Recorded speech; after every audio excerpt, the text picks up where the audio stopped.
What's up, guys? Chuck and Chris back for the second day in a row, drafting a Underdog fantasy best ball team here. We're going to do Superflex today. Chris, how we doing? Chuck, always a pleasure to be here with you on the channel talking through best ball things as we get ready for the 2024 NFL season and a little bit of a different spin on the show here today. We're going to be looking at Superflex, the $5 Superflex puppy here on Underdog. And obviously that means we're going to be talking a lot about quarterbacks tonight. Yeah, and so I'm going to go ahead and jump into a draft right now. But do you have any thoughts just in Superflex in general, not necessarily specific to this draft season? You probably like table stakes here, but you absolutely, I think, want to prioritize getting at least two starting quarterbacks on your roster. You'll find that these players go pretty quickly. Basically, by the fifth round, Chuck, your top 24 quarterbacks are going to be gone.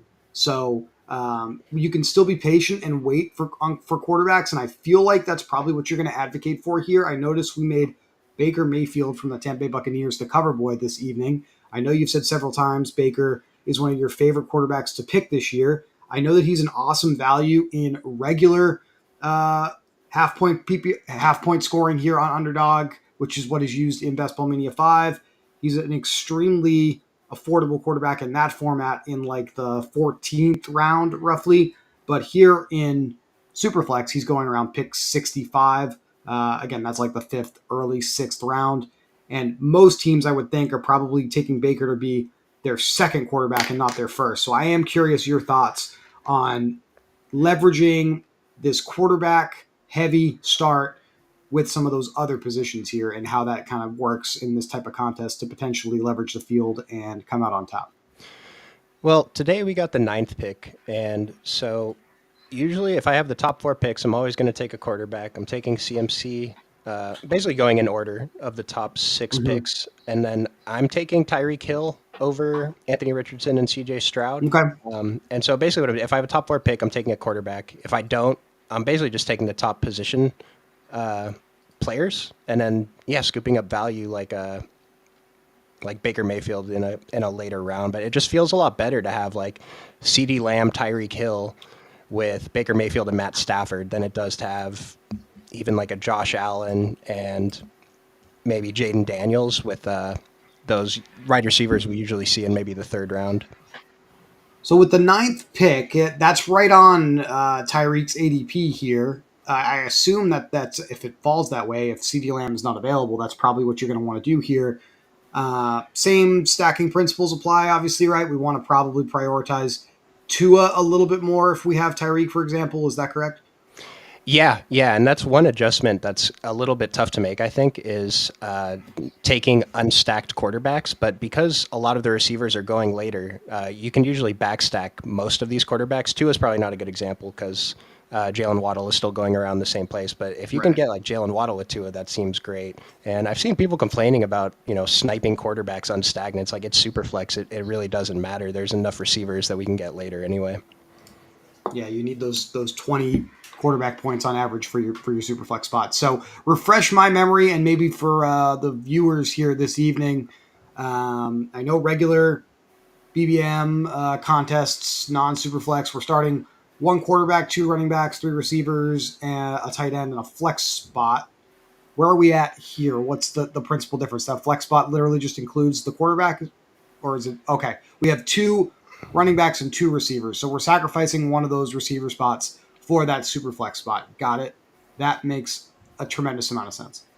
Yeah, so in general, since I'm so strong at the top end at wide receiver on most of my teams, I'm usually stopping at 6, and then a lot of times I Okay. like to get 8 running backs, and then depending on who my tight end is, 2 or 3, and then again depending on my quarterbacks, usually ending up with 3 or 4. Sometimes I'll end up with 5 if I have like a Baker Mayfield as my QB1, then I'll take 4 backups that I think have a shot at playing. And I'm not too worried about it. Like you said, it's really important to get the 20 points in that super flex spot, but I just like, especially if you have start like Christian McCaffrey and Bijan Robinson and draft another starting running back like Tony Pollard, I think it's pretty easy to still make up those points in the superflex spot with one of the other positions, especially we only need 2 wide receivers. All right, I'll let you make your pick here. Obviously, we're going to go CD over Tyreek. I know he's basically number one in your personal rankings in general this year, so not going to be able to pair him with Dak. But to your point, plenty of quarterbacks we can take just to get the minimum required points into our lineups. I know you played a lot of Superflex last year. Was it pretty much true that you needed those quarterbacks in the playoff weeks as well, or is there room for some of these wide receivers or running backs to potentially hit ceiling performances and actually squeeze that second quarterback out of the Superflex spot? I haven't really looked at the results for Superflex from last year. I'm curious if you have any insight on that for us. So I only went through like the top 10 or so of the big board, but Superflex, that was a contest I made the finals in last year.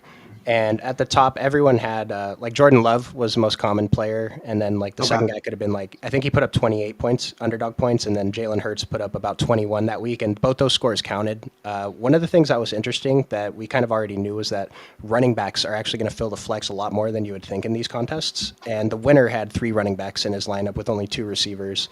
And those quarterbacks, I think it was Jordan Love and Jalen Hurts on that one.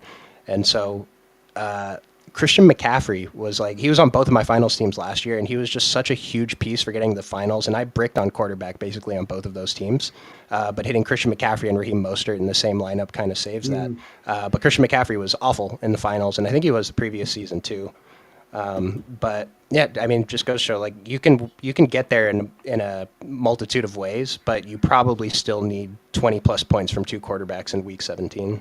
got it. So we can't miss the boat on these quarterbacks. We have to make sure we get two guys we expect to be starting, particularly at the end of the season as well, basically through conservatively, let's say the fifth round. So that is a important thing to consider, which means as you come up on the clock here, are you looking at just sniping one of these quarterbacks that goes, or are you still best player available?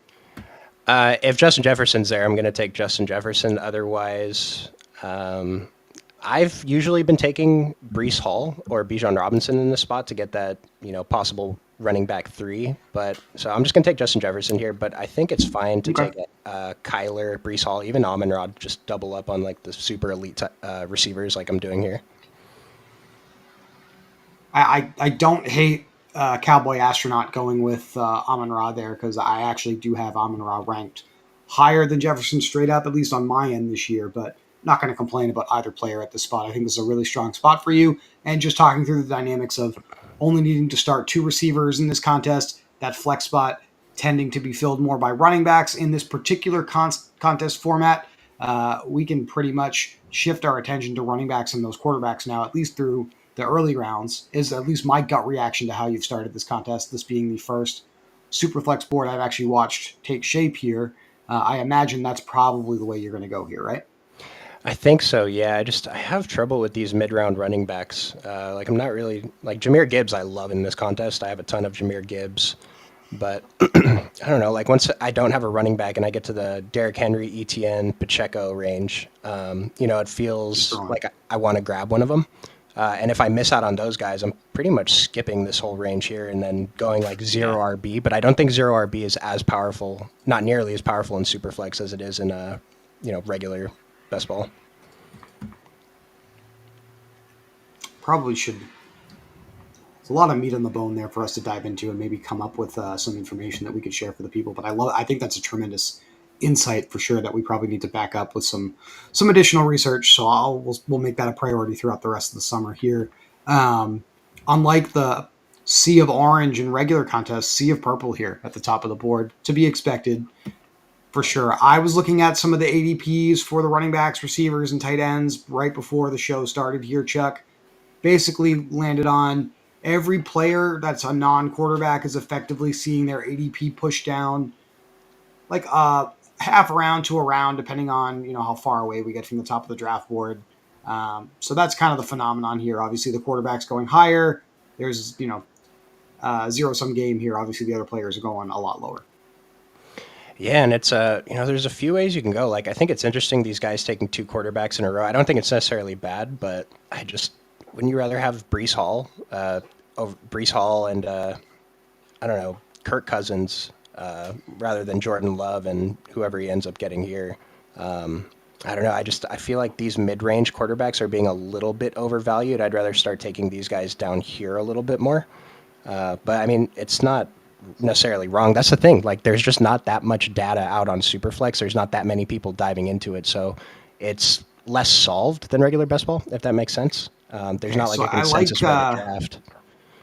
I like this three quarterbacks in a row for each of these guys, the first two picks, because it was going to lead into my next question here for you. How many quarterbacks do you think you need to take at minimum? And then how many quarterbacks is like too much for you in this format? Because obviously it's different than a regular contest. I'm never doing this three quarterbacks to start a draft. I just like only two of them are going to hit your lineup every week. So some of the like same stuff that we talk about in regular best Mm-hmm. ball, it just like again, you wouldn't rather have Jameer Gibbs than Trevor Lawrence as your QB3 when he's probably not going to contribute that much, especially when you have a Josh Allen and a Jalen Hurts.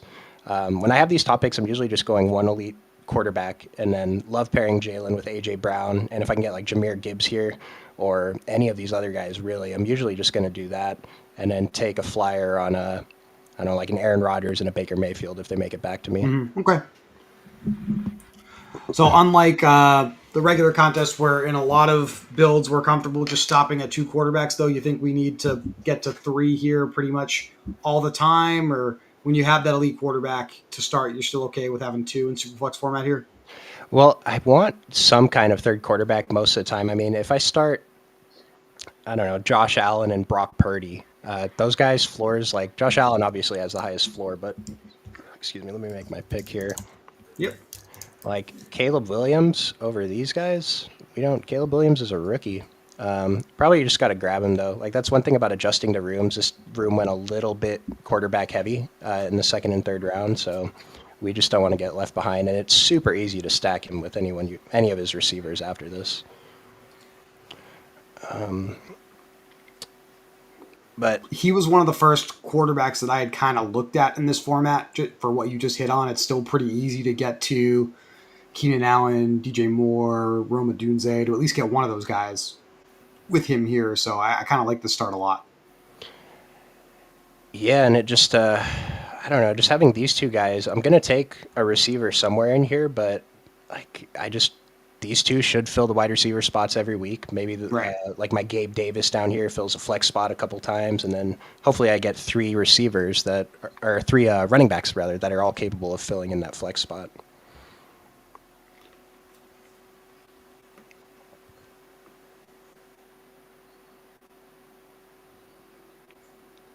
Like we're already, QB 20 is the best one left on the board. Like they go so quickly here.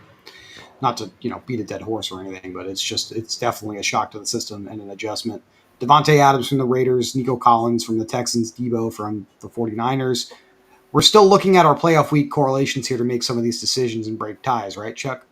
Oh yeah, yeah. It's actually harder in Superflex to me to stack because we're so focused on getting the quarterbacks, and then we still want to stack those guys with their receivers. And kind of same thing as like regular season. I don't love stacking the same quarterback in a week 17 game. Just what if that game sucks? Then my whole Superflex team is Right. kind of toast.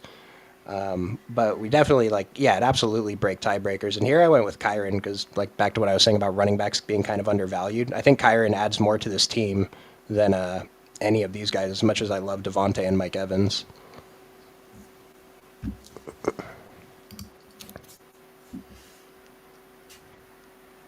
We're big Kyron fans here. We were last year, and the ADP change this year has not changed that at all. I think this makes two shows in a row we've taken Kyron Williams, so I'm totally fine with getting him as the bell cow running back to lead my room here. Getting into that fifth round, not super concerned just yet on quarterback, but I am curious to see what's left for you when it comes back around. I think we're looking at kind of the Geno Smith tier, if you will, which is kind of just a body at this point, right? Just fantasy points is really all you're looking for at this point. But when you get one of these guys, speaking of Geno, who I think there's more risk with him this year than there has been in the past couple Mm-hmm. of years, Mm-hmm. guys where you think that they may actually not play all 17 games, be available in the playoff weeks if they get benched for a backup or a rookie or something like that. How's that weighing into your process here? Are we taking more flyers in this format on? I guess the best example here is the ambiguous situation with Russell Wilson and Justin Fields in Pittsburgh. Like, are we more interested in Justin Fields in this format? He's my second highest exposed quarterback after Baker Okay. Mayfield. And it's just like, so he's going past pick 100, and in the range that he's going, I just think that, like, he could be a total zero, and I'm okay with that. But if he plays, I just think that he contributes so much more to my team than anyone else here. Because by this point, I'm going to be like, you typically very, very strong at receiver and pretty strong at running back. And so just the possibility of having a 20-point scorer in my Superflex with, pick 111, it's pretty significant. Justin Fields, 36% of his fantasy points last year came rushing the football. That compares very well to the elite tier that go at the beginning of this draft right now, Chuck. Josh Allen, 34% of his points are rushing. Jalen Hurts, 38%. Lamar Jackson, 31%. So even if we're not getting a full season of production from Justin Fields, I think everybody expects Russell Wilson to be given the chance, at least to begin the season for Pittsburgh. We get that rushing floor with a guy like Justin Fields when it matters the most, potentially late in the season. And that's kind of what I'm focused on. If I wet the beak here and dive into some of these contests as well after talking through this with you tonight, I'm sure I'll find myself taking quite a bit of Justin Fields. Kind of, again, beating a dead horse, but like that rushing production being, I think it's like 250% more valuable in fantasy football than the passing production. We want as much exposure to these dual threat archetype quarterbacks as we can get in fantasy football. We can leave the debates for what the effectiveness of their style is on the actual field as far as wins and losses is concerned for another time. We're only concerned about racking up fantasy points and winning these contests, and those types of quarterbacks absolutely help us do that. And so we know those guys are more valuable in regular formats. Do you think that that advantage is even magnified in this, since we get the chance to start two? Like, getting a Jalen Hurts and a Jaden Daniels, or Lamar and Jaden Daniels, feels pretty good, right? Absolutely. I mean, you have such a high floor with any of these quarterbacks that can give you that. What does that effectively amount to if these guys are giving you roughly 20 points per game? You're looking at 5 to 7 of those fantasy points every week. I think I might even be a little low. Maybe it's like 6 to 8 points per week just from the ground. So then if they throw a couple of passing touchdowns on top of that, like there's your 20 points. You have more potential for high ceiling games with these guys too, is the other side of that. Yep. Yep. And I said this in Discord, and you mentioned it earlier. If you put up 20 points in your Superflex every week, you're probably going to have a pretty good chance of advancing, as long as you draft the rest of the team well. And like, these are not bad starts after going three quarterbacks straight with Devonta Smith, Stephon Diggs, and Mike Evans and Derrick Henry could be really good if Derrick Henry Mm-hmm. scores 14 touchdowns or whatever. And I think that you bring in a guy like Derrick Henry just to kind of get into the meat and potatoes of X's and O's, I guess, a little bit.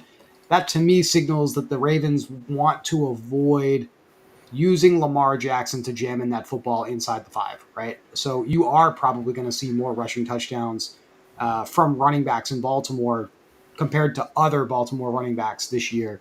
I don't know how that speaks to Henry's production compared to previous years with the Titans, but I do think Lamar will still have rushing upside, but I'll be curious to see how his touchdown production is impacted by Henry now being a Raven. Yeah, it's interesting. Like, I think I mentioned something about Patrick Mahomes. Like, his fantasy production was way down this year. Like, can it go back to where it was? Like, can Lamar Jackson do what he did at the end of last year? Most of the season. And like you just said, like, he's going to lose touchdowns to Derrick Henry for sure. But I mean, I guess it's just another question in my head of how much should we really be valuing these top quarterbacks?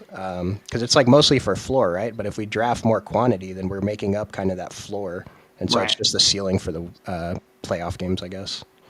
No, I mean, I think just breaking ties in that range again. I think the ADP order is probably correct, but a guy like CJ Stroud, where he's still throwing the football for the vast Mhm. majority of his production, like he basically comps with kind of the Justin Herbert, Patrick Mahomes, Jordan Love tier for passing versus rushing production in fantasy, and he's being drafted significantly higher than most of those guys not named Patrick Mahomes. So I just feel like there's a potential for that to be kind of a bad quote unquote value, like those other picks going right near him, like Kyler, Jordan Love, even at like almost a full round cheaper, even in this format. Like I just think I'd rather have those guys.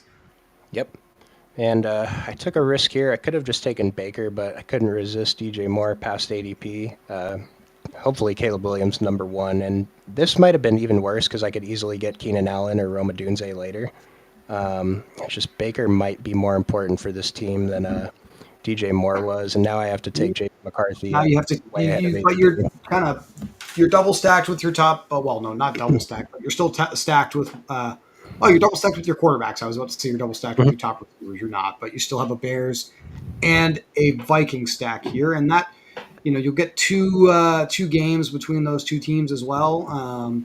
At least one of them in a friendly environment there in Minnesota with the dome. So hopefully, those are the games you need to kind of push yourself over the edge here in this format. Yeah, and it would have been nice to wait till 81 and grab JJ McCarthy here, but like losing out on him to get like who just went Rashad White or Tank Dell just does not seem worth it at all. The one thing, and again, we got to move on and draft the rest of the roster. I guess the one thing that jumps out to me from how that turn went for you is it looks like there's a pretty good chance DJ Moore was going to make it back to you. Nobody else even sniffed a receiver. So Yep, that's another thing. These two have two stud receivers. Does it make sense for him to take DJ Moore without Caleb Williams? I don't think it's bad, but yeah, I probably could have taken Baker, DJ Moore, and then hope to get JJ. But that's all right. That's okay. It is what it is. And so, since Bryce Young just went off the board, you said something about the quarterback situations. We're not 100% sure the guy's going to be starting Week 17, like Geno Smith. Like Bryce Young, I'm very happy to draft in this format because I don't think. Like he was awful last year. I don't think he can be worse. And I have as long as he's not injured, I have pretty good confidence he's going to be starting Week 17. And so I think that's a really good tiebreaker. Like how confident are we that this guy is going to be on the field for the playoffs? This is the number one pick. We've seen number one picks have really terrible year number ones before and bounce back in year two. So hopefully get at minimum kind of a dead cat bounce here from Bryce Young, but new staff absolutely going to be patient with their investment here because there's no bigger advantage in the football world than having a cheap quarterback on their rookie contract to build around. So the information the Panthers are seeking this year, obviously they want to make the playoffs. Obviously they want to compete for a Super Bowl, but realistically they know they're probably not going to do that. They just want to find out, is Bryce Young someone we can continue to build around? And they need to collect as much data as possible. It makes no sense. There's no long-term value for them as long as Bryce Young is happy and healthy to start someone like Andy Dalton, right? So unless there's an injury here to Bryce Young, I agree with you. He's playing the whole season. And like Will Levis feels the same way. Would you agree? I just don't know. There's just doesn't seem to be a real reason to bench him, right? There's nobody else to evaluate on that roster. They've already decided they're completely out on Malik Willis, completely out on Treylon Burks. He's catching plenty of stray bullets on Twitter this week. R.I.P. Treylon Burks. That aside, though, Will Levis definitely flashed, I think, some upside in the pocket last year when he finally got the opportunity to take over for Tannehill. He's definitely in regular BBM. He's a late-round quarterback I'm kind of interested in getting a little bit more exposure to, just given the upgrades in general to the passing attack in Tennessee and what seems to be like a clear shift in philosophy with a new staff and in personnel. Obviously, the loss of Derrick Henry means they're probably just naturally going to be more pass-heavy. Yeah, no, I agree with you on all those. And I've started taking DeAndre Hopkins and Calvin Ridley where I wasn't clicking on them at all before. But yeah, all those things you said are absolutely true. And so it's something that we should be paying attention to. And, I believe you have a friend dear to you that is a big Titans fan. So I'm sure he's talking your ear off about them as well. That's not as much as you'd think, actually, but maybe in a month once more off-season news comes out. Yeah. No, he's quietly confident then. That's what that means. So, All right, we're coming up again here. What are we thinking here in this range? I see a lot of receivers that tend to go via ADP. One of the ones we were just talking about, Calvin Ridley, is sitting here. We still need another running back. We only have Kyron Williams. George Kittle, I know you love. I know you love slamming Kittle. We have the Seahawks saying that they're committing to getting their running backs more involved in the passing game this year, Chuck. So what are we going to do here? I think I'm going to just take Kenneth Walker and hope George Kittle makes it back around. I was going to take a quarterback here, but at this point, I mean, if I miss out on Drake May, I don't care. So here's the other thing about like the guys like Geno Smith and like Daniel Jones is probably the starter. He's probably not going to get benched for performance issues, right? But like of these backups, we like Justin Fields. Are we considering anyone else? Like Russell Wilson and Gardner Minshew are going behind Justin Fields, who, I guess obviously his value is more, but it's just insane that we know Russell is the starter as of week 1 and he's going after his backup. But is there anyone else that you want to consider down here for end of draft ads? I think there's at least well, if we're focused on some floor and we need some production at the beginning of the season, just because of the format here, right? Um, I think there's at least a risk somebody like a veteran in Jacoby Brissett plays at least a Mhm. little bit for the Patriots this year. I don't know if they're going to give Drake May the job right out of the gate, so I probably wouldn't completely cross him off, and he's basically free at pick 210. So at that opportunity cost, I don't think that's bad. Drew Lock behind Daniel Jones, I think I would probably consider. I think I'm slightly less optimistic with Daniel Jones, and it sounds like you are. And I think we both agree he's underwhelming in general in fantasy. But Daniel Jones obviously has that rushing profile that is attractive. But I just feel like the Giants are ready to move on from him, man. I don't know if Brian Dable is going to give him a long enough leash to play him all season. So Drew Lock isn't the answer either, but they may end up just throwing him in there at some point if they're frustrated with Daniel Jones. I feel like that's a real possibility. I like that, and Um, well, just real quick on Daniel Jones. I've mentioned I like him in weekly winners, but I'm not really taking him in any of the season long formats. It's only for that single game spike week possibility. Go ahead. and just if you're looking for like game breaking, tournament breaking potential with quarterbacks, and again, I don't think we can count on what happened last year happening again this year, but it's hard to ignore what Joe Flacco was able to do late in the season for the Cleveland Browns. And now knowing that he's backing up Anthony Richardson, who is the most rush heavy quarterback in the NFL, we know that uh, rushing is just far more risky for quarterbacks staying healthy throughout the season. So there's definitely some potential here, Chuck, for like late round picks in Superflex that are not even on the board for us in regular formats that could end up being tournament winning plays if a certain set of circumstances takes place. Now, I'm not rooting for injuries by any means, but if you feel like you're just swinging for the fences and need a ceiling play that could really differentiate you from some players if you're able to advance out of your pod and get in the playoff weeks, plays like that in general, quarterbacks that we feel pretty good about taking over in case of an injury would be pretty good. I think we saw, pretty much every year we see like 70-ish quarterbacks Mhm. start games in the NFL. Obviously, that's more than twice the number of teams we have in the NFL. So we know quarterback injuries are going to happen. We don't know where they're going to happen or who they're going to happen to, but they absolutely are going to happen. Yeah, and so my next question is, do you think it's viable to just completely punt quarterback, get maybe like one quarterback, like even like a Baker Mayfield type punt, and then stack up 4, 5, 6 backups and just hope to hit on one or two during the playoff weeks? Because this is 20 round drafts, and one thing I mentioned was I'm taking less receivers in general, so I find myself not knowing what to do at end of drafts, and I'll just take shots on some of these backups, especially the ones that you already mentioned. I mean, how often are we getting production in general out of our round like Hmm. 16, 17 through 20 picks? So it's definitely worth trying, especially if you have a lineup, I guess, where you don't feel confident in the quarterbacks that you do have. I think you described the situation perfectly. If you have really elite quarterbacks, if you have some of the starts, Ryan M here and I'm sorry, I'm struggling with reading. And K Breezy have like to begin this draft. I think they both went three quarterbacks in a row. Then no, I don't think doing what we're talking about here makes sense. Yep. But in the case that you outlined, I'm absolutely on board with at least giving it a try. It's one of those areas where there's, like you mentioned, I don't think there's enough research on this yet to really know for sure either way what the perfect strategy is. But I think if all we're focused on in a big, large field tournament like this is upside, there's no argument that they're like against the fact that there's upside with getting those 0% armed quarterbacks through into the playoff weeks. And we got John in the chat. I see your other question. I'll get to that in a second. But you're biased, but Darnold is a backup QB. Um, yes, he is. He's a backup. I don't know if that's a biased take. I think he's like firmly been a backup quarterback for Yeah. a couple of years now. So, but back up to a rookie here with JJ McCarthy. Maybe is his question here, Chuck. I think potentially taking both quarterbacks from the same team. Do you think that there's any value in that? I was just going to ask you something like that, and I'm not sure. I feel like there could be because, like I said, I don't think I'm getting much. Like, maybe a Kyron Puka emerges, whatever, but I don't think I'm getting much from these last 2 rounds anyway. Why not just guarantee that I'm going to get quarterback points in at least Right. one of the spots, right? So do you draft?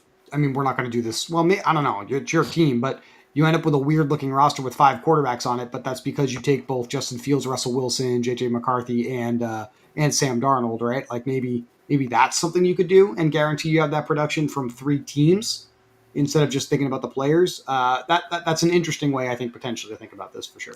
I don't hate it. I think it more depends on who's the backup quarterback. Like, do we have faith in Sam Darnold to outscore whoever my top scoring position player is? Like on this team, maybe since I have basically my starting lineup here, but I don't know other quarterbacks. Like I think Sam Darnold is not awful, right, on a game to game basis. Maybe I'm wrong, but he feels like he'll put up at least 10 points if I need him to. Well, it's not even as much about the player, and I think this is what is making people buy JJ McCarthy in general in fantasy this year. You can make the same case for Darnold if you think he's going to start, I guess. It's the players that they have to throw to, right? Like that's an awesome set of weapons to have.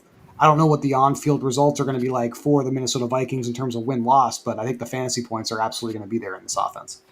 On this team, I don't hate it actually, since we have Justin Jefferson, and like you just said, it kind of doesn't matter who's throwing the ball to JJ. But do you like the double stack with Roma Dunze here, or we try to go a different direction, maybe a Christian Watson for another Week 17 stack with the quarterback? Kind of like that Could actually. absolutely go with the Week 17 stack. I'm biased towards my boy Brian Thomas in general, but you have no reason to take him as far as correlation is concerned. But yeah, I like where you're headed here. One pick away still. I had a team earlier where I had Caleb Williams and I took all 3 of the Chicago receivers, and I don't know if it has any shot, but it was That's fun. Yeah, that's probably a bit much, but to your point, fun to build for sure. I mean, they were Um, they were all past ADP, so I figured this is the one time to go for it.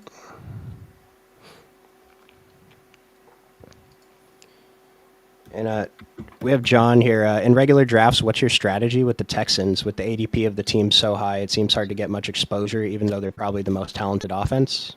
Do you have any thoughts there? do we know for sure that they're the most talented offense? I guess that's where what I'm pushing back on. You're drafting them at their ceiling. I feel like we've had this conversation a few times at least. Obviously, not everybody watches every show, so I can absolutely go over it again. And I'm just concerned about the opportunity cost of drafting the second, the third wide receiver on the Texans, the quarterback on the Texans versus like the wide receiver one on some of these other very, very good teams in the NFL that are being slightly undervalued and that are not being drafted at their ceiling. So it's kind of like, how do you weigh that against understanding the math argument of they're slightly overvalued versus but what if they have quote unquote the guy you need in the playoff weeks that absolutely ceilings, you're not going to worry about that ADP cost. So I think to answer the question, I want to just stay in line with the average exposure. So if you're drafting a ton of teams in any of these contests, that means you want to be right around that 8.3% exposure to these guys. I don't think, based off the cost, these are guys that I want to go much further than that with. I don't want to be too far under that because, to your point, these are all extremely talented players on a very, very good offense. I just think they're too expensive, and I hope that sums it up. Yep, and I pretty much agree with Chris. Except I'm just not drafting CJ Stroud. I don't know if I have like 2 of the early Houston guys on accident, I'll take him. But other than that, so it's like I'm okay with all of the receivers with the field. I'm over on Tank Dell, but I can't get there on Stroud, not even in Superflex. James Conner or Ramondre Stevenson? We do have the Week 17 correlation with Kyron Williams. Does that matter enough to go for James Conner here? I think I would. My gut just says Ramondre. We'll I do it. feel like some of the risk with Trey Benson there in Arizona. I feel like I'm slightly more interested in Trey Benson. I don't know if he's still on the board here, but that would be the running back that I think I would like a little bit better in the spot. Might be able to get him on the way back because now he has correlation with Ramondre in Week 15 too.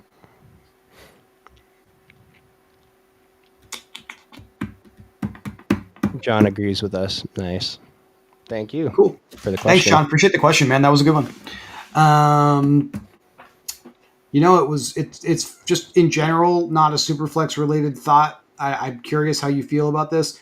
We were spot on last year. I think the two of us we were slamming Raheem Mostert as a clear undervalued opportunity with the Miami Dolphins. I don't quite feel the same way this year. I have a hard time clicking on him. They added yet another young running back this year in Jalen Wright. We saw the ceiling with Devin A. Chain, and obviously he has the the super high ADP now this year.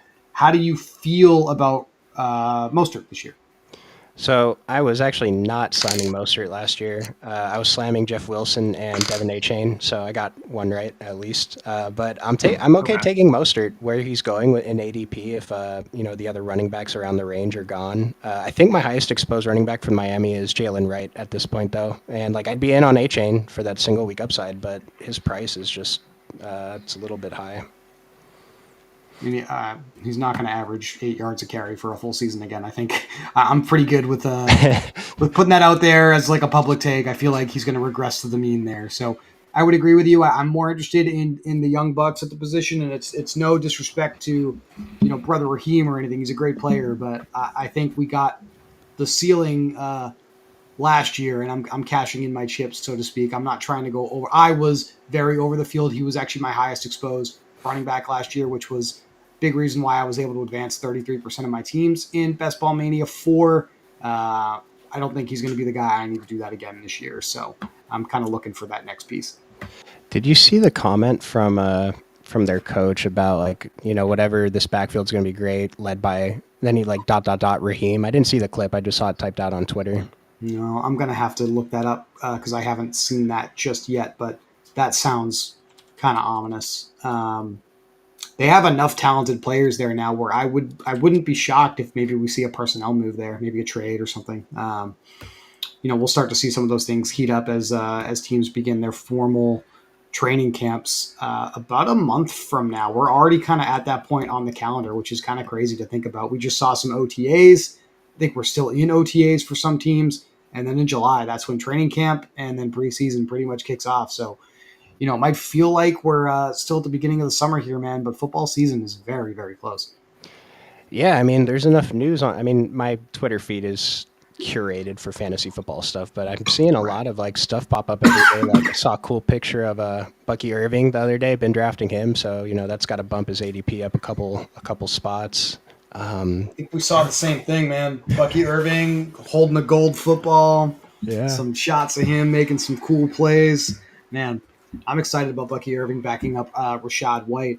That's definitely one of those rookies that I'm looking to slam pretty heavily in all formats this year.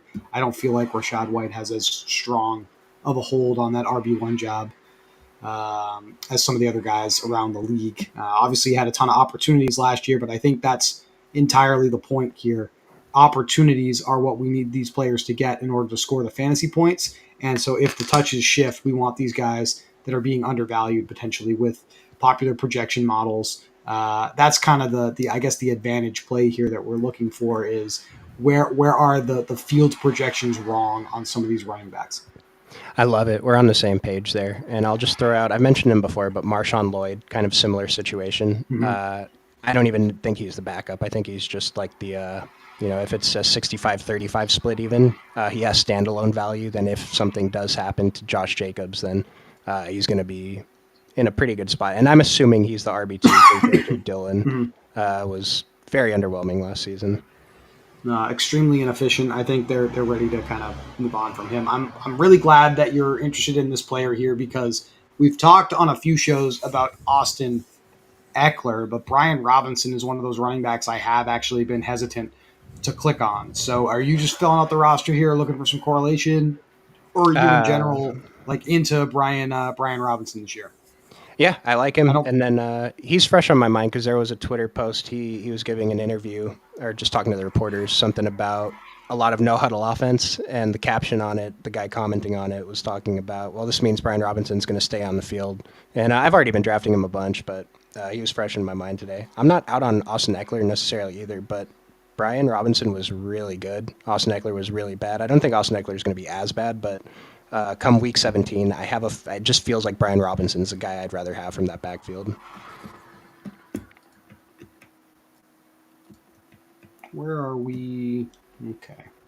We still looking to add our tight end here, Chuck? Or did Um, we grab somebody already? I did not. So this is one thing that I probably need to pay a little more attention to is I'm punting tight end probably too much in my Superflex drafts, and so like I'd love to pick up Freermuth Hawkinson, Ben Sinnott, and I'm probably going to end up going for tight ends on this build. The only reason I thought of it is just going back to John's question from a few minutes ago. I think I need to take more of Dalton Schultz in general because Mhm. of all the pieces in this offense, he seems to be the one that's still priced pretty reasonably, and he's got a pretty solid like targets per route run percentage over his career between the Dallas Cowboys and the Houston Texans. So I think he's maybe slightly underpriced. I think you got a lot of tight end 1 weeks from this player available this year in fantasy from him. You If we talked think me the into it. offense is good, right? All right, Yeah, cool. yeah. I contributed to this team, so now I really feel good about your team. I don't think we have to like go crazy with backup tight ends similar to the regular format, but getting one guy that we think can score a bunch of points always helps. Yeah, I'm probably just going to go three tight ends now, unless we end up getting Hawkinson at like a big value. Then, but I mean, Dalton Schultz should hold it down for the first 6 or 7 weeks. I've been interested in Fryermuth lately too. I've seen people hyping him up like those targets have to go somewhere. I mean, he was awful last year, but it seemed like he really underperformed relative to what he could be or should be or was the year before anyway. Obviously, the big change there in Pittsburgh is Deontay Johnson now being a member of the Carolina Panthers.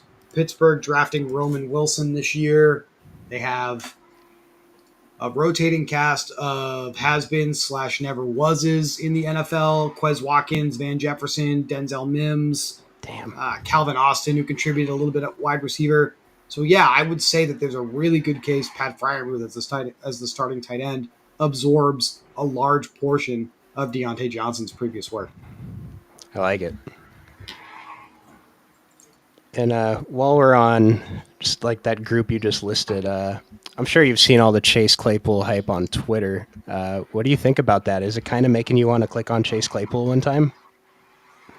One time, I'm glad that you phrase it that way. Yes, I think I want to have at least one piece of Chase Claypool. I'm not sure I want to have much more than that. I think one of the things we emphasize a lot when we talk about drafting any best ball roster is we want to avoid taking zeros, right? And I do think when we start to think about players that are risks to just straight up be cut before the season starts, that's where I think I draw the line in my like heavy exposure interest.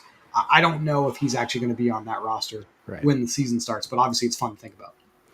Yeah, just a lot of hype that he looks good in practice, and I feel like I've seen this before. But again, yeah, just another guy. You asked me about late round picks. Like that's a guy you could just take a flyer on. Might want to do that later in the summer. Like we can draft Chase Claypool in August, probably in this 18th round, or I guess it would be 16th round then. But if he's on the roster, it's a lot better to draft him in the 15th even than it is to take him on the 18th with the risk that he just isn't in the NFL. Chase Claypool scarily looks like Josh Allen's best wide receiver. There's just no way, Man, dude. there's just some very, very optimistic headlines about Chase Claypool. I mean, Bills fans are the most optimistic fans in the league. Bills beat writers, good at their jobs, also very optimistic about the team. So I don't know. Uh, Former Miami, I like this one. This is from a Miami Dolphins blog. Former Miami Dolphin is showcasing how bad the Bills wide receiver room actually is. Maybe that's closer to the best way to interpret this information that Chase Claypool looks like Josh Allen's best wide receiver. That might be more of an indictment of what the wide receiver room in Buffalo right now looks like as a whole. I think it's funny that they worded it former Dolphins receiver. Like, yeah, okay. Yeah, because everybody looks back fondly on Chase Claypool's Dolphins career. Either way, though, it will be interesting to see, like anything else, not just Chase Claypool, but some of these opportunities in preseason games, especially with the starting quarterback. Like that immediately is going to shift some of these ADPs at the bottom of the draft board for sure, because we get that those pieces of information in early to mid August are going to give us pretty much what we need to know to start the season, who the team views as their starters. And if a player like Claypool, who we think is on the outside looking in for the roster or for starting on the offense, certainly, and we get information that changes our minds on that, then obviously the ADP change is going to reflect that. So I think I'm obviously rambling a little bit at this point, but I think you understand what I'm trying to say here. Yeah. Yeah. And after this pick, I was gonna ask you something about that actually with like any backup or running back targets that you think the market isn't talking enough that are have a pretty good chance of being the backup, and then to extend that, any backups you think the market is drafting that are not locked into the backup role. I think I've talked about it a couple of times, but I'm not as sold on Tyrone Tracy over Eric Gray with the New York Giants. I know that's kind of a boring one to Mm-hmm. talk about the Giants backfield, but I'm kind of leaning towards Eric Gray there.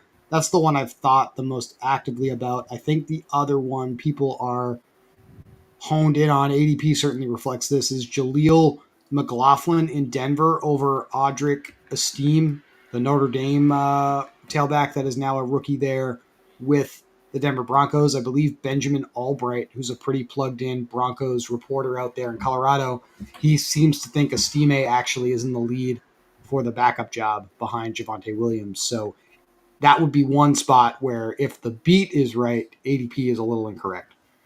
Okay. I'm on the Jaleel McLaughlin side. I'm drafting him as if he's going to be the starter in Week 17. It's probably high hopes, but yeah, it's like those beats no more than other people commenting on the situation. But my view of Jaleel McLaughlin is just through the roof. And I was on his teammate before he got drafted to Denver, so I think I mentioned before I probably need to even out my exposures a little bit Right. because I have just a huge bag of McLaughlin. It's probably, I'm not against getting either one in my portfolio, but I definitely would try to be a little bit more evenly distributed between the two for sure. Did you see the comments about, or that Sean Payton was saying about McLaughlin this week? I have not. He was Broncos head coach Sean Payton remains impressed with his work ethic, and the quote is, "He's here at 5:15 in the off season, first one here running. By the time he's had breakfast, most people are arriving. He's already put in an hour and a half of work." And I don't know, that makes me just want to buy him more. And so, like, talking about players who could go up in ADP, I think McLaughlin is one. But to your point, the market could just be completely wrong, and they're drafting the wrong. We're all drafting the wrong running back. I don't know. I mean, obviously, football coaches love that shit, man. So guys that Yeah. come in early, put in the work, they're going to give them opportunities. So there's no question that McLaughlin is going to have a chance to get touches. But if this is closer to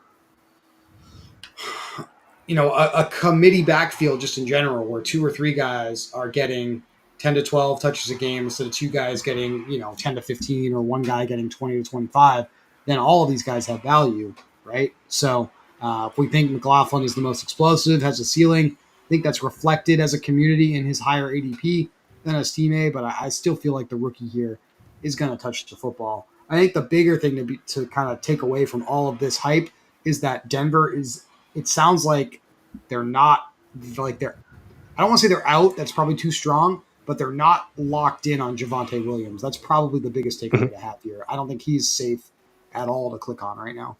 That's a good way to put it. It's basically the only running back I'm avoiding in his ADP range. I don't even know where he's going. Talked about Spears in the last show, but I like that pick there for Washington foreskin. Let's go. What a name.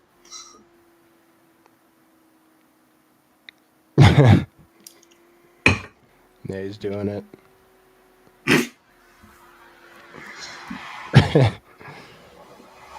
Do you feel like these drafts go, I mean, it's a longer draft, 2 more rounds than we're usually seeing.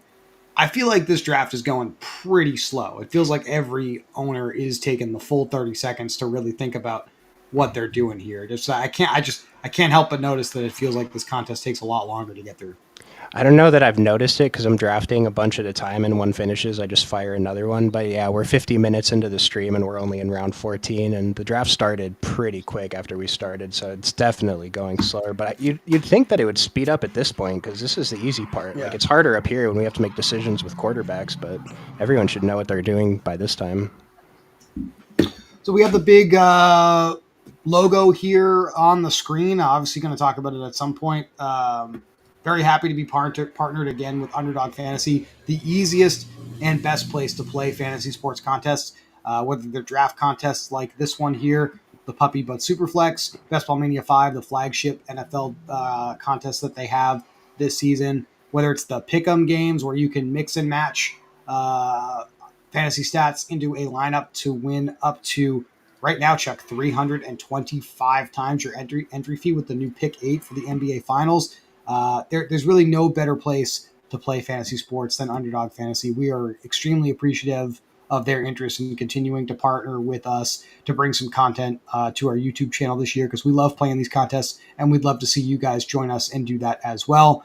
If for some reason you're watching our show and you're still not playing fantasy sports contests on Underdog Fantasy, you can use promo code Occupy2 to get 2 times your first deposit immediately, up to $100 as like the max there on that 100% match. So you can deposit $100 and you can get $200 to instantly start playing with. That's plenty of ammo to throw a ton of entries into this Puppy But Superflex contest, Chuck. Yeah, and I wanted to stop drafting, like slow down drafting anyway this month, but they have every contest that you could want on Underdog, so it's just what I feel like drafting today. And speaking of that pick 8, I know we're still drafting, so maybe we'll fully dive in and just kind of show off some things after we finish the contest here, at least briefly, because I don't want to steal any thunder from what you have planned tomorrow evening on the channel. But obviously, we're coming up on NBA Finals Game 1 between the Boston Celtics and the Dallas Mavericks tomorrow night. Feels like we've been waiting a month for this series since both of the conference finals wrapped up. But I am sure, if not tonight, that you and Brian will have some thoughts on Pick 8 tomorrow night for some of our longtime viewers, our new viewers. So certainly don't miss that. Chuck is a very sharp NBA analyst for us. He carries a lot of the water, so to speak, for our entire staff with NBA stuff. So I'm looking forward to your thoughts about tomorrow night's game, my friend. I appreciate the kind words. Yeah, I cannot wait. I'm looking forward to it. I have a team in the NBA playoff best ball finals, the dance contest on Underdog. Uh, I counted up. I went through because no one else did it, and I counted 17 full teams. Might be wrong, but I feel like I have a full team, so I feel like that means I'm locked into a top 17 place, which is great. And I mean, we're in the preseason. I'm going to mention NFL playoff best ball, but when NFL playoff best ball comes around, we're going to be in there too. So Mm-hmm. buckle up. Does anybody have Kristaps Porzingis in the finals there, or did he completely not make it through? There's like 4 or 5 teams that do, yeah. And so it's interesting how many minutes he'll get, like the split with Al Horford. Yeah, it's an interesting one. Okay. Yeah, that's we talk all the time, right? About just to kind of bring it home to what we're doing here tonight, trying to sneak a player through into the final round of the playoffs or just into the playoff rounds in general to win all the money at the end. That's a prime example right there for those of you that are familiar with both the NBA NFL streets. Porzingis getting hurt in round 1 of the NBA playoffs, now making his likely return tomorrow night to the lineup for the Boston Celtics. Definitely didn't help anybody advance to the finals there in your contest, Chuck, but maybe he could help somebody win it. Yeah, and it's like even if he doesn't help them win, let's say they had the 4 Dallas guys plus Kristaps somehow. It just having Kristaps' points in the finals at all. Now you're not tying with all the other people that have the full Dallas squad because that's a very common roster. It's worth a few thousand at least just having that one player through. So, but maybe we'll do a review or something later. I took Bucky Irving and Khalil Herbert back to back, 2 of my favorite 0 RB targets. I still cannot understand why Khalil Herbert's going this low. I'm sure we've talked about him before, but I mean, do you like either of these guys, Khalil Herbert or Rashawn? No, I like them both. I think if you go back and review some of the stuff that Bears beat writers have put out, the thinking in Chicagoland is that Khalil Herbert is on the trade block, and we know how these things tend to go. Well, we'd like to trade a player. We're going to cut him, but we prefer to send him to somebody. It seems like he plays for an NFL team this year, but it's starting to feel like it's more likely than not that team is not the Chicago Bears. So it feels like an ambiguous situation for him. The elephant in the room here is obviously they added DeAndre Swift, so there's Mhm. quote unquote too many mouths to feed now in this running back room, and it just feels like they've seen enough of Khalil Herbert over the last few years that they're ready to kind of move on there. Rashawn entering the second year here, I feel like he's more likely to survive any potential changes that they make there in their backfield. With the contract that the Bears gave to DeAndre Swift, Chuck, it seems pretty clear he's the starter. Mhm. So Khalil Herbert's kind of in no man's land there, and maybe if there's just like kind of some real human being, like raw, like tough feelings there too for Khalil Herbert over this transaction to bring Swift in, it probably just wouldn't hurt for him to get a change of scenery, get out of there. Might be motivated to prove them wrong somewhere else. So I, I think that's why you see his ADP dropping. People aren't sure what's going on with Khalil Herbert this year. I think that's the best way to describe it. I'm very okay if he gets traded. Yeah, I'm not 100% convinced he starts the year on the Bears. And I mean, just look at the options left. I mean, to me, he's just a clear standout from like who are these guys even? Like we're adding Braylon Allen lately. We've been talking about him, Audric Estime, but you've mentioned Garendo over in San Francisco, Mm-hmm. Eric Gray, but this is like, especially in the It's 20 round tough down here, drafts, man. like you I got to guess take one of these guys. Deuce Vaughn is kind of interesting to me.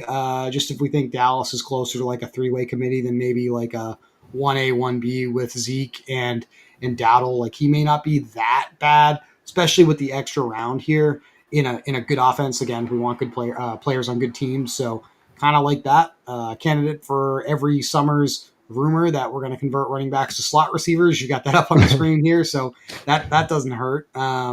But yeah, it definitely is ugly down here, man. I can definitely see what the issue is late in the contest with the running back position.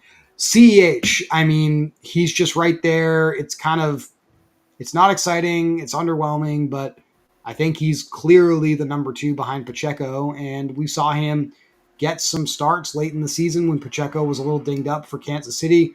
This is the best team in football late in the year. Gets cold in Kansas City, Missouri when they're playing at Arrowhead. They're going to run the football. He's kind of probably the only other one down there. I won't say excited about drafting, but I'm okay with clicking on. I'll put it that way. I don't know how I feel about Keaton Mitchell right now. Yeah, I should probably start adding a little bit of CEH. Keaton Mitchell, it's tough because Derrick Henry has to be hurt probably, and Keaton Mitchell has to, you know, Not return to be hurt. form. Yeah, yeah. Yeah. Yeah. Plus, they have Rasheen Ali there, who's kind of at the bottom of the screen for you, who they just drafted as well. So it's not as clean that Keaton Mitchell, who's another one of those players that was explosive in limited opportunities, it's not as clear that he's going to have the same opportunity here now with all the changes there in Baltimore. Justice Hill on the Right. roster. Yeah, I mean, like what we were saying earlier, these are the backfields that you wait until August to draft because I just don't think you're getting that much of an advantage, even if you're right now. I feel like I want one more running back. I might go with the same guy you tacked on at the end yesterday.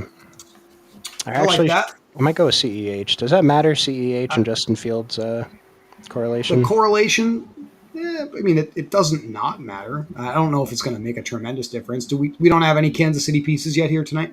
No, no. Yeah. So at this point in the draft, he's probably your best shot to get that correlation if you do want it. But I don't think it's tremendously important. I'll go with CEH. Brees Hall is going to stay healthy. You're speaking based off of your portfolio investment, I think, there a little bit. No, I appreciate that for sure. That's definitely if we're going to advocate for prioritizing correlation to break ties, then you made the right decision here for sure for our viewers. Practicing what we preach, so to speak. And so this is good. Like you will never see me with this build in a regular contest, Yeah. 3-7-5-2. But like I said earlier, I'm so strong at the top of receiver that I just these guys' floors are higher than some of these guys' mid ceilings, right? And so I'm still going to add one And or just two more. Yeah, and just to reiterate for our viewers, those who haven't necessarily started playing Superflex on Underdog, you only need to start two receivers in this format, not the three in the quote unquote normal contest. So that is why the allocation shifts a little bit here. It doesn't seem like many players, at least in this room, so I don't know what your experience is overall, Chuck, have adjusted for that. Like I see a lot of 3-5-8-1, 3-4-8-2. Hmm. There's a six receivers on the team for the guys on the clock.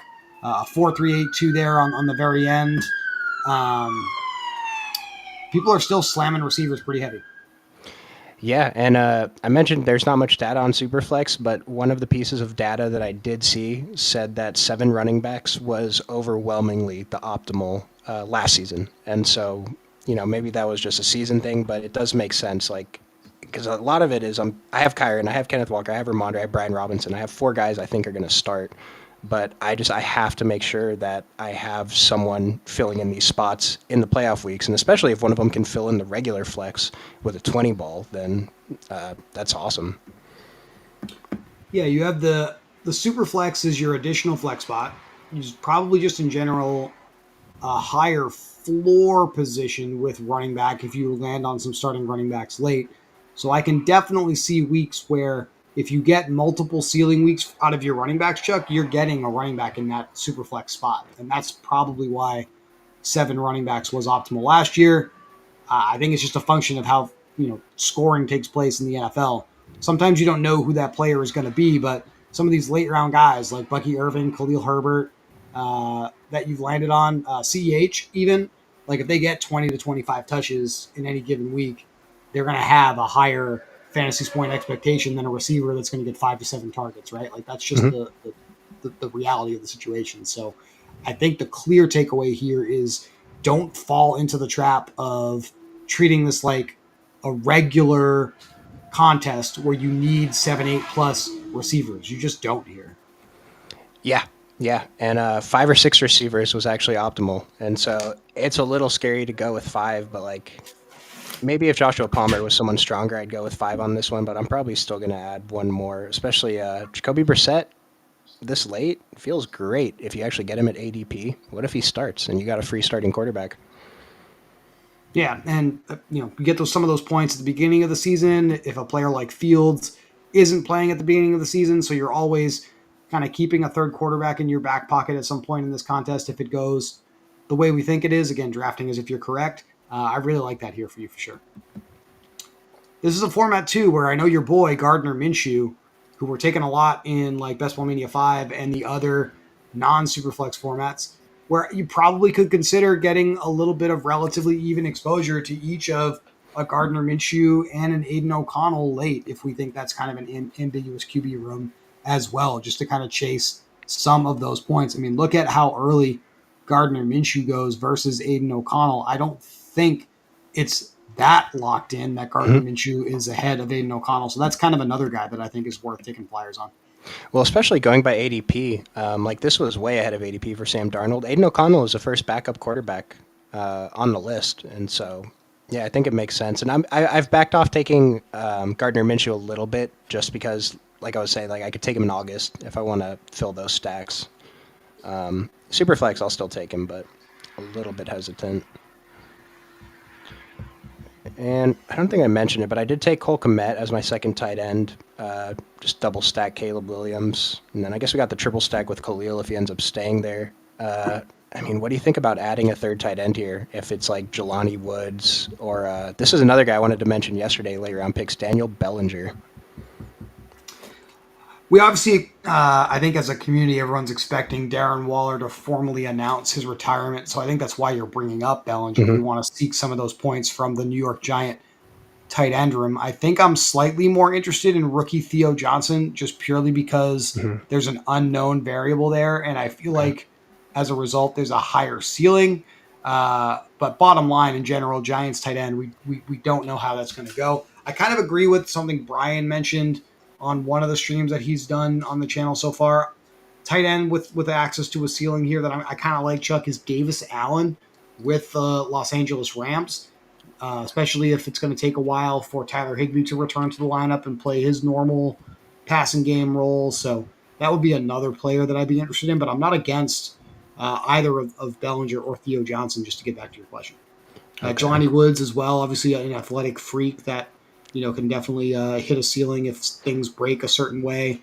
I think Tucker Kraft is probably a good pick down this way. I'm just kind of looking at what you have still available.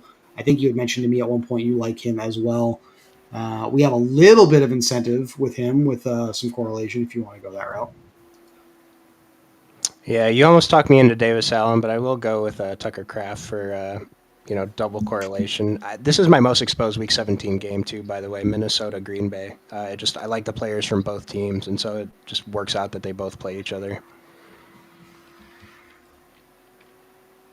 And for the last And pick, most importantly, I think we hit on this last year. I don't know if it ended up actually mattering in Week 17, but paying attention to kind of the weather and where that game is going to be. Green Bay is at Minnesota, so weather won't be a factor there. They'll be playing in a controlled environment in the dome. Obviously, late December, that's where football games can get pretty ugly with certain situations if it breaks that way with a giant snowstorm or something like that, which could be disastrous for passing production. So, paying attention to that at least slightly to break ties, I think does matter. wish I asked you this earlier in the show, but since we're on it, do you have concerns about Cleveland for Week 17? Yeah, they're home. Dolphins are playing in Cleveland on the road in Week 17, and man, we really saw the explosive Dolphins offense just come to a crashing halt late in the season, especially in the playoffs. That frigid game against the Kansas City Chiefs. Yeah, I think we want to be worried about it, but it might be one of those things where it's like a self-fulfilling prophecy. If everyone's afraid of it and it drives kind of the cost down, then maybe we just want to buy into it anyway because we know what the ceiling is with all those players. Nice. Okay. Yeah, I've been mostly ignoring it too. So just wondering if I should be considering it a little bit more. No. So I went with KJ Osborne as my last pick. I already had Ramondre to pair with Jacoby, but I don't know. Right now, to me, Jalen Polk is fine, but KJ Osborne seems like the guy I'm most confident is going to start, I guess.